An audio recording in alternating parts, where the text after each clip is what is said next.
Assalamualaikum warahmatullahi wabarakatuh. Bismillahirrahmanirrahim. Alhamdulillahi rabbil alamin. Allahumma salli ala sayyidina Muhammad wa ala ali sayyidina Muhammad. Amma ba'du. Para sahabat yang dirahmati Allah Subhanahu wa taala, salah satu doa yang dibaca ketika menunaikan salat subuh adalah doa kunut. Di antara redaksinya adalah Allahumma hdini fi man hadait dan seterusnya. Permasalahannya, tidak semua orang hafal doa kunut ini. Lalu, bagaimanakah hukumnya kalau kita tidak hafal doa kunut? Bagaimana pula kalau kita sholat subuh tidak membaca doa kunut? Apakah sholat subuhnya sah atau malah batal? Menurut para ulama mazhab Imam Syafi'i, membaca doa kunut ketika sholat subuh hukumnya sunnah. Imam Nawawi di dalam kitab Al-Adhkar menyebutkan, ketahuilah bahwa doa kunut dalam mazhab Syafi'i sangat dianjurkan dibaca ketika sholat subuh. Hukumnya sunnah muakkad. Jika meninggalkan doa kunut ketika sholat subuh, maka sholat subuhnya tidak batal, tetapi disunnahkan menggantinya dengan sujud syahwi, baik meninggalkan doa kunut dengan sengaja maupun tidak. Seperti misalnya tidak hafal doa kunut. Dengan demikian, jika kita tidak hafal doa kunut, maka hendaknya kita berjuang menghafalnya agar kita dapat mengamalkannya ketika sholat subuh. Meskipun demikian, jika kita tidak membaca doa kunut ketika sholat subuhnya tetap sah. Berikut bacaan doa kunut yang dibaca ketika sholat subuh. Allahumma hdini fi man hadait wa afini fi man afait wa tawallani fi man tawallait wa barikni fi ma a'tait wa qini bi rahmatika syarra ma qadait fa innaka taqdi wa la yuqda alaik وَإِنَّهُ لَا يَذِلُّ مَنْ وَالَيْتَ وَلَا يَعِزُّ مَنْ عَادَيْتَ تَبَارَكْتَ رَبَّنَا وَتَعَالَيْتَ فَلَكَ الْحَمْدُ عَلَى مَا قَضَيْتَ وَأَسْتَغْفِرُكَ وَأَتُوبُ إِلَيْكَ وصلى الله على سيدنا محمد النبي الأمي وعلى آله وصحبه وبارك وسلم.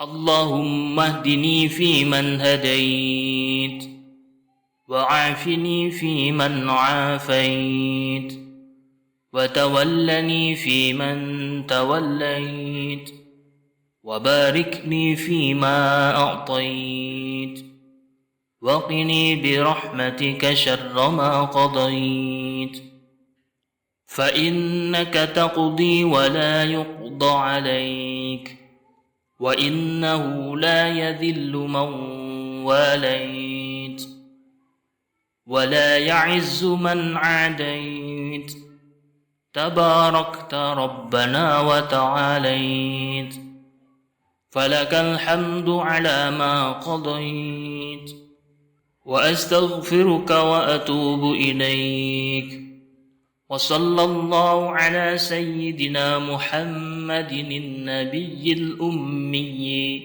وعلى آله وصحبه وبارك وسلم. اللهم اهدني فيمن هديت وعافني فيمن عافيت وتولني فيمن توليت وباركني فيما أعطيت وقني برحمتك شر ما قضيت فإنك تقضي ولا يقضى عليك وإنه لا يذل من واليت ولا يعز من عاديت تباركت ربنا وتعاليت فلك الحمد على ما قضيت وأستغفرك وأتوب إليك وصلى الله على سيدنا محمد النبي الأمي وعلى آله وصحبه وبارك وسلم. اللهم اهدني فيمن هديت وعافني فيمن عافيت وتولني فيمن توليت وبارك لي فيما أعطيت وقني برحمتك شر ما قضيت فإنك تقضي ولا يقضى عليك وإنه لا يذل من واليت ولا يعز من عاديت تباركت ربنا وتعاليت فلك الحمد على ما قضيت وأستغفرك وأتوب إليك وصلى الله على سيدنا محمد النبي الأمي وعلى آله وصحبه وبارك وسلم. اللهم اهدني فيمن هديت وعافني فيمن عافيت وتولني فيمن توليت وبارك لي فيما أعطيت وقني برحمتك شر ما قضيت فإنك تقضي ولا يقضى عليك وإنه لا يذل من واليت ولا يعز من عاديت تباركت ربنا وتعاليت فلك الحمد على ما قضيت وأستغفرك وأتوب إليك وصلى الله على سيدنا محمد النبي الأمي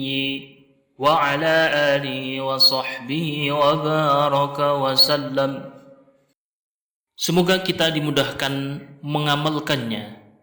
Amin ya rabbal alamin. Demikian, semoga bermanfaat. Wassalamualaikum warahmatullahi wabarakatuh.